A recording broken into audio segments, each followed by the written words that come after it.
आज़ादी क्या है ये? सिर्फ एक शब्द या इससे कहीं ज्यादा?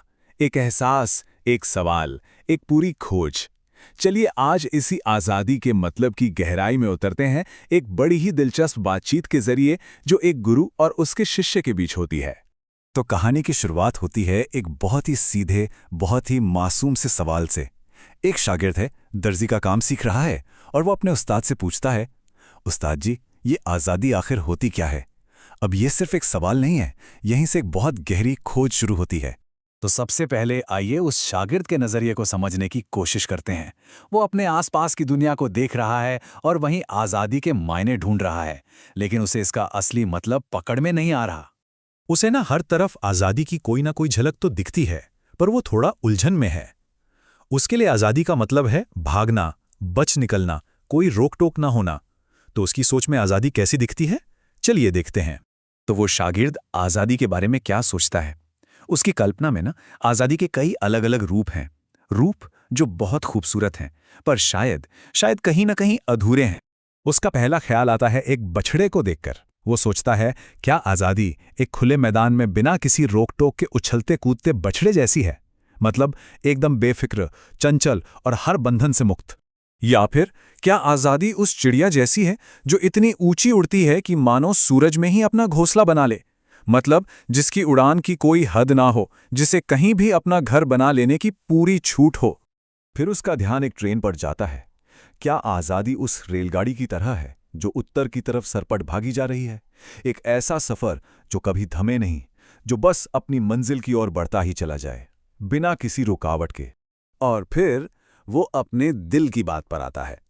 वो सोचता है, या ये आज़ादी का मतलब सिर्फ इस सुई से छुटकारा है? ये जो दिन रात चलती रहती है, क्या इससे पीछा छूटना ही असली आज़ादी है? ये उसका सबसे निजी, सबसे असली सवाल है। और यहीं से कहानी में एक बहुत गहरा मोड़ आता है।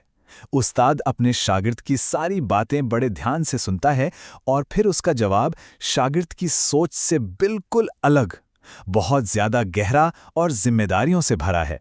उस्ताद कहता है कि देख, असली आज़ादी की शुरुआत तो इंसान की सबसे बुनियादी ज़रूरतों से होती है। जो भूखा है उसके लिए आज़ादी रोटी है, जो प्यासा है उसके लिए आज़ादी पानी है। अगर यही नहीं तो बाकी सब बातें बेमानी हैं।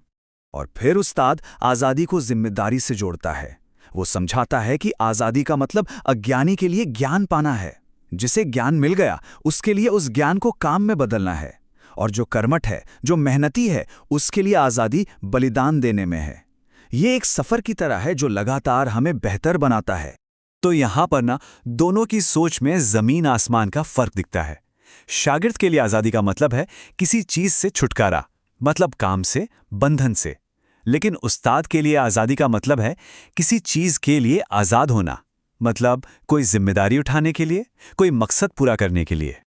अब हम इस बातचीत के सबसे ज़रूरी हिस्से पर पहुंच रहे हैं, जहां उस्ताद काम को यानी मेहनत को सपनों से जोड़ देता है।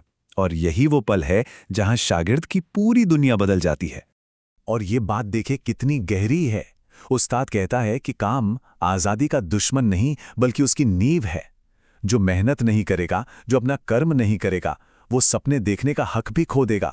मतलब सपने देखने की आज़ादी भी हमें अपने काम से ही मिलती है। और अब हम पहुंच गए हैं इस बातचीत के अंजाम पर। वो पल जब शागिर्द को आखिरकार आज़ादी का असली मतलब समझ में आ जाता है। ये लाइन इस पूरी कविता का दिल है। आज़ादी कहीं दूर आसमान में या भागती ट्रेन में नहीं है। वो तो उसी सुई की चमकीली नोक पर टिकी है जिससे शागिर्द भागना चाहता था। इसका सीधा मतलब है कि हमारी आज़ादी हमारे काम में, हमारे हुनर में और उसे पूरी लगन से करने में ही छुपी है। उस्ताद की ये बात सुनते ही शागिर्द की सारी उलझन खत्म हो जाती है। वो और सवाल नहीं पूछता। वो चुपचाप उठता है और सुई में धागा पिरोने लगता है। ये एक इशारा है कि उसने अपना सबक सीख लिया है। उसने अपनी आज़ादी को अपने काम में ही पा लिया है। तो देखिए, इस पूरी बातचीत से आज़ादी के दो बिल्कुल अलग अलग चेहरे सामने आते हैं। एक चेहरा है बंधनों से छुटकारा पाने का, और दूसरा चेहरा है जिम्मेदारी के साथ अपना मकसद पूरा करने का। और ये कहानी खत्म होते होते हम सब के लिए एक सवाल छोड़ जाती है कि आखिर सच में आज़ादी का असली मतलब क्या है।